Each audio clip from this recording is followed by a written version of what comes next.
Ladies and gentlemen, you are watching a clip from the Sideline podcast. If you're interested in watching the full show, head over to Spotify and whilst you're there, leave a 5-star review. It would be very much appreciated. But for now, enjoy this little segment. The other thing I wanted to ask was, do you not think Everton are better off, and I'm glad we're not in the same room when I say this, but do you not think Everton are better off going down so they can have a big reset, so they can get rid of players on big wages, they can give youngsters a chance, they can have a complete reset in terms of culture, in terms of playing style, and then to come back up? I don't know if I'm looking at that naively and being disrespectful to the Championship, because when Newcastle went down both times, we did that, and it really helped us. We got younger players in. We give players who weren't normally getting a chance. We got rid of big earners like Obafemi Martins, Mark Viduka, Michael Owen, and it kind of gave our team a fresh look. And we all of a sudden weren't going into games. And again, it's nothing against Bournemouth, but Newcastle weren't going into games anymore against Bournemouth saying, "We're mighty Newcastle. We should be battering Bournemouth." We got humbled a little bit, and we had a complete reset. Our culture changed, our style of play changed. The fans' expectations just dropped completely. And I felt like that was good for the club. It's weird now. At the time, I didn't feel like that. But looking back, it was probably good for us to have a couple of relegations to really humble us and make us realise that anything can happen in football. You're never too good to go down. And it did. It kind of was a positive looking back. But again, I don't know if it's the same with it. It'll be hard for you guys to speak about that because you are much more emotionally connected. But outside looking in, I just think you get rid of some of the big earners. The board would probably, well, hopefully they leave. You get a new manager in, fresh style, fresh optimism. And I mean, imagine Championship clubs trying to go to Goodison away. And if the place is bouncing because there's new ownership and all the financial stuff's dropped, like, I feel like it would be a real positive vibe and feel around the club. But I don't know how you guys would feel about that. It's a silly question, really. Is it better for Everton to get relegated? But I don't know. What are your thoughts on that type of scenario then? Go on, Cam. For me, it's interesting, isn't it? Because there's multiple different dynamics with this. I think if you were to say to any Evertonian, right, I'm from the future, I'm sitting down with you, and I've got two outcomes here. One of them is Everton go down this season, but you do what Burnley did. You completely eradicate all of the, players that maybe aren't interested and aren't really, given much, and you go and get a bunch of new young lads in, you get a new manager in, you get a new owner, your finances drop, you win 36 games next season, 37 games, and you come up as champions. Or you stay up this season, but nothing changes, same ownership, same manager, same players, you struggle again, and you may be relegated the season after. I think most of the fans would take the going down, winning every week. And certainly me, anyway. I said this, I think part of the sort of becoming numb to it and the sort of acceptance is, I just want to see Everton win games of football now. I'm not really bothered who we're playing. I just want to see us win, because we've just done a year of not winning yet last season, and then we've done another season of not winning this season. I'm at this point now where, we can either be on Sky Sports on R5 on a Saturday, or we can be with a Premier League badge on our shoulder, or we can be with a Sky Championship badge on our shoulder. As long as we're winning games of football, that's where I'm at. For me, obviously, I'm not saying I want us to go down, because I don't think that it would be a case of Everton winning 36 games and coming straight back up, and that is the risk. It's all well and good saying, but you could go down and do a Burnley or do what Newcastle did, and you're right, teams do that. Newcastle did it, Burnley did it, we've seen Norwich do it years, Bournemouth have done it, Fulham have done it for years, but we've also seen teams like Sunderland, we've also seen teams like Blackburn, that have gone down and not done that, and not reinvested, and not made the right decisions. And I think Kieran will agree with this. I don't exaggerate when I say this. At the moment, Everton are the worst run football club in the country, not just in the Premier League, in the country. So don't get me wrong, I think if we were to go down, there would be massive changes, but that doesn't guarantee those changes would come in and be effective straight away. And it doesn't mean that we'd all of a sudden be like Burnley and we'd go and win every game next season. So that's your risk, isn't it? You can, as much as you can say, well, you might have a fresh start and new players, your risk is you don't, and you don't get out the Championship, and then that parachute payment goes, and all of a sudden financially it comes crashing down. We're already in trouble financially. Now if we don't come straight back up, then we'd be in an awful situation financially, and then you get to the point where you're like Bolton, Sunderland, where you flirt with relegation in the Championship, and then you're just on the path to free fall, aren't you? So Purely because I don't trust this football club to be able to do what Burnley have done this season or Newcastle. I think going down would be the worst thing for us. I appreciate what people are saying in terms of, but you could, go and have a fresh start and build a new team, new manager. I appreciate that, but that would require some form of good ownership and some form of a good running of a football club, and we haven't got that at the moment. We may well have that in 6 months' time, but that's at this point that's a might not. Sorry, it's not a cert at the moment. So I think at the moment, I think going down would be horrendous for Everton. Not because it'd be impossible for us to come back up, but I wouldn't see Everton coming back up. I'll be honest. In this current model, under this current ownership model, I wouldn't see Everton coming straight back up. I think we need to stay up and then and act as if we've gone down, which is what we should have done last season. We should have gone, do you know what? We stayed up there, but that was horrendous, so we need to make changes. What we need to do this season is stay up again and then go, no, 2 seasons on the bounce. Bill, you're gone, you're not good enough. Denise, you're gone, you're not good enough. And for me, I think the owner's time is done as well. And then hopefully we can do that rebuild and that sort of young, fresh players in the Premier League. And aim for a mid-table finish next season to sort of solidify things, which is horrendous considering the size of Everton Football Club. But that's sort of where I'm at with it. What about you, Kieran? Generally, spot on. I think the main thing that worries me about going down, I don't believe for 1 second that our owners are going to see that as if, we've gone down, we'll sell the club and we'll let them sort themselves out. The owner's been selfish for how many years he's been at the club now. That's not going to change. And with some reports, media put a spin on it, but it looks like we're only going to get some sort of change if we do stay up this season. No one's going to want to buy a financial mess of a situation with Everton in the Championship. Premier League may be savable. We'll work on it. We'll try and build from the Premier League. We're in the best league in the world. Well, obviously debatable, but we'll build on it there. But in the Champions, I don't see anything. I don't know if I'm too emotionally attached to admit that maybe it would be a good thing to go down.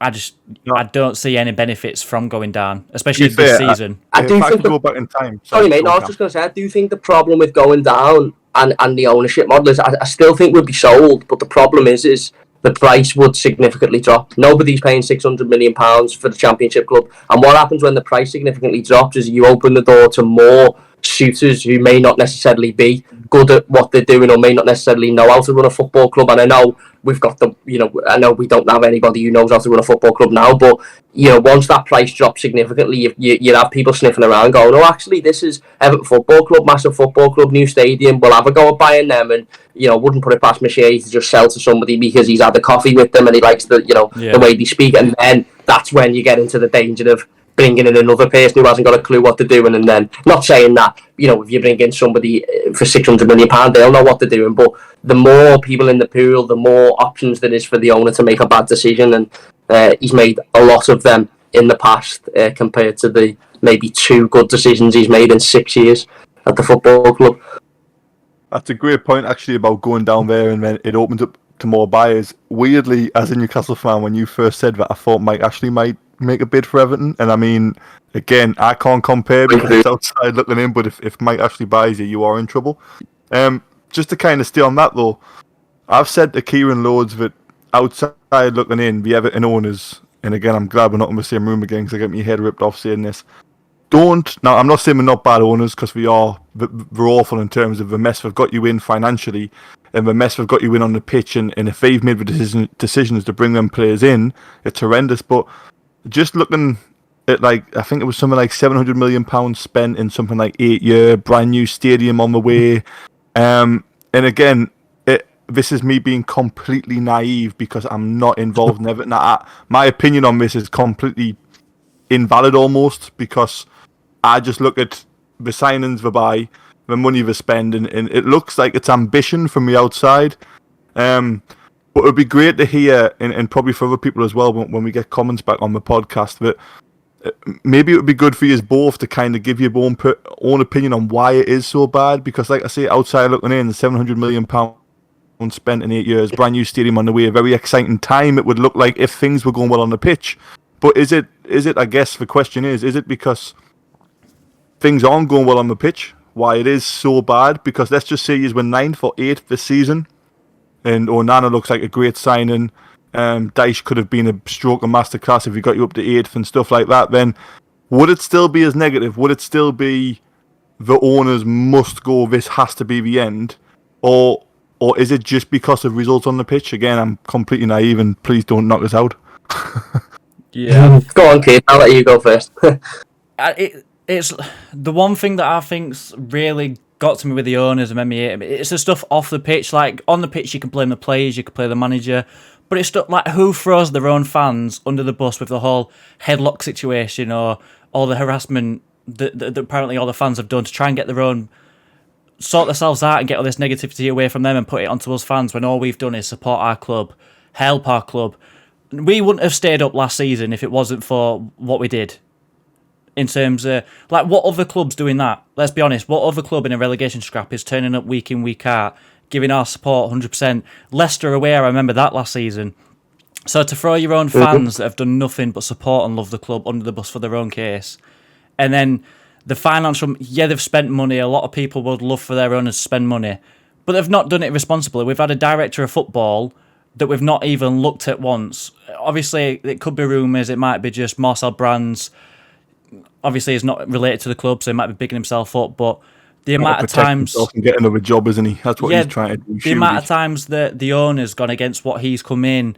I think the only thing that I can agree off is apparently that we chose Ancelotti over Mikel Arteta, which I think all of us would have chose at the time. Yeah, we'd have Ancelotti in a heartbeat.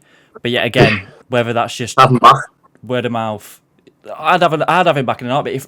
If Real Madrid want to sack him at the end of the season for not getting further in Champions League, send him back to us. Honestly, I'd love it.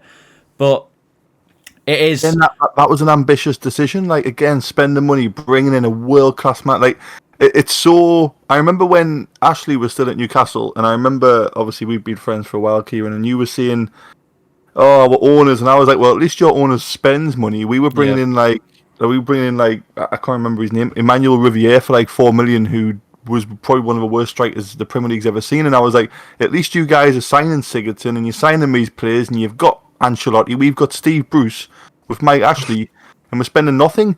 So I was quite jealous at the time. I remember being jealous of Everton's owners, thinking you just spend the money. Again, I know, like you just said there, off the pitch and stuff, it's you can't be going against your fans, you can't blame the fans, but it's a case of, are they to blame for the director of football? I know they hired him, but is it a case of, on paper or at the interview, he seemed very suitable, and then the director of football has just had a complete nightmare? Is that, should more of the anger go towards the director of football, or I know he's gone now, but or should that, is it rightly so towards the owners? Again, it seems like they've made poor decisions, but I don't know if they've made them decisions to purposefully put the club in the position it's in. That wouldn't make sense from a business point of view. I don't think they've done it purposely. I'd never said they've done it purposely, but they've ran the club like a business, and they've not took into what they don't understand how much this club means to the city, to me, to people around the world that support the club. They don't realise that. And then just to back it up even further, it's the amount of money they've spent compared to the amount of money Brighton spent. Look at where Brighton are. It's all about doing it smartly and not think we'll throw this cash at. I've said to Newcastle owners, look, you're the richest club in the world, if not one of, and you turn down spending 50, 40 million on James Maddison because you're spending it smart. We wouldn't have done that. We would have thrown everything at that to bring him in, even if it fails. Exactly. Look at us. We spent, 25 million on Theo Walcott, gone on a free. We spent. It's more being reckless, then. It's reckless. It's reckless. So it's ambition looking outside, but I guess when you explain it like that, it is just reckless spending. It is. Yeah.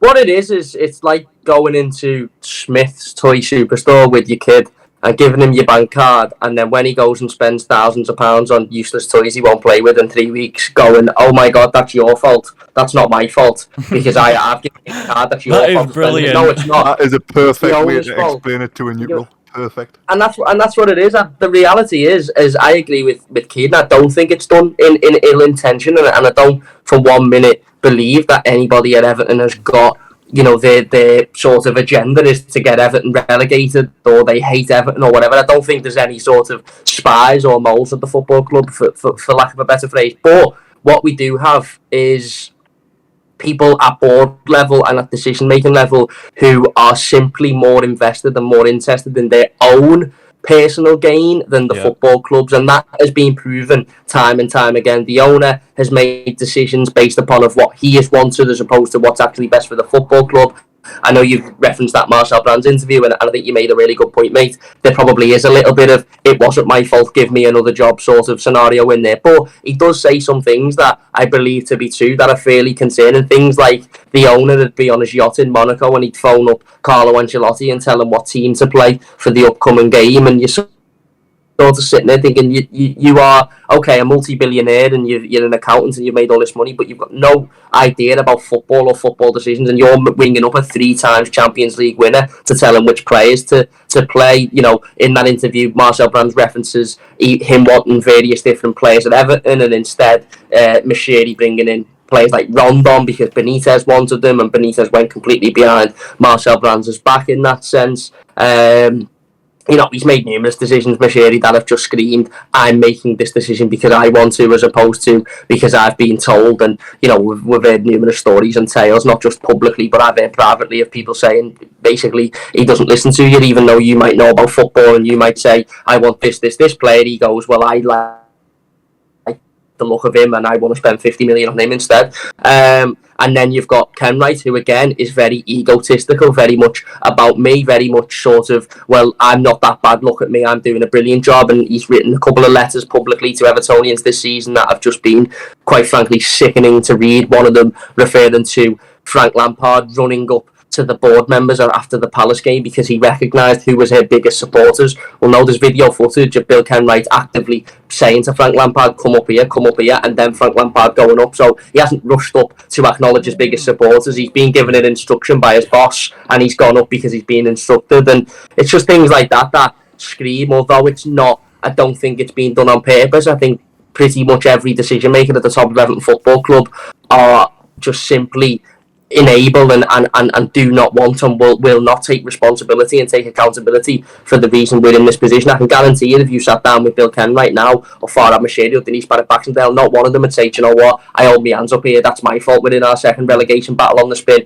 It'd be somebody else's fault, it'd be a previous manager's fault, or it'd be players' faults, and as much as the players do have to take blame and managers do have to take blame, as you said, you're looking at the people who are hiding these people. You're looking at the fact not only that Farhad Machiri hired Frank Lampard, because, you know, for as much as people are saying, well, we're in this position again this season because of Frank Lampard, and then you go, well, they hired Frank Lampard. That's not even my biggest issue. My biggest issue is they didn't sack Frank Lampard when it was quite evidently clear that he needed sacking. Frank Lampard should have been sacked after we lost to Bournemouth twice in 1 week. You would have then had the full World Cup break where the players would have gone to Australia to bring in a new manager, and then you would have had December onwards to stay safe. And we had games in that bracket, Southampton at home, you know, a couple of other, I can't think off the top of my head, Forest away.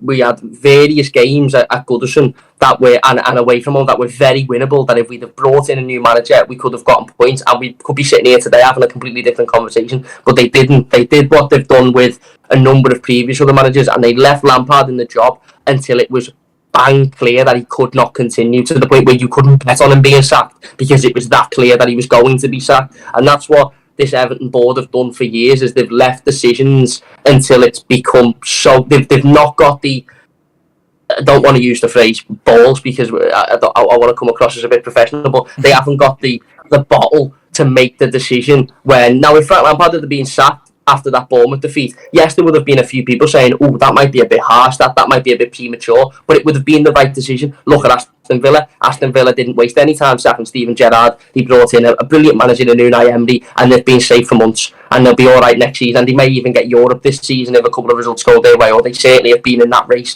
for the last couple of weeks. They didn't dilly-dally on Gerrard. They didn't say, oh, we'll wait until we'll wait until Christmas. They just went, no, you're not good enough, you're gone. And that's what we should have done with Lampard, but we haven't, because Lampard had a relationship with the board and they were his biggest supporters. And we just have, for me, certainly in the owner and the chairman, I don't know an awful lot about Denise to be able to comment on Denise, but certainly the owner and the chairman are too egotistical. You know, I've used words on our channel to describe them that I won't use on here because I'm on a different form of podcast, but too very egotistical. Just, for me, they're egotistical clowns, the pair of them. They absolutely are. And I don't know what's worse, somebody that purposely is trying to get Everton relegated, or somebody that isn't purposely, but is just incapable of understanding they're making the wrong decision.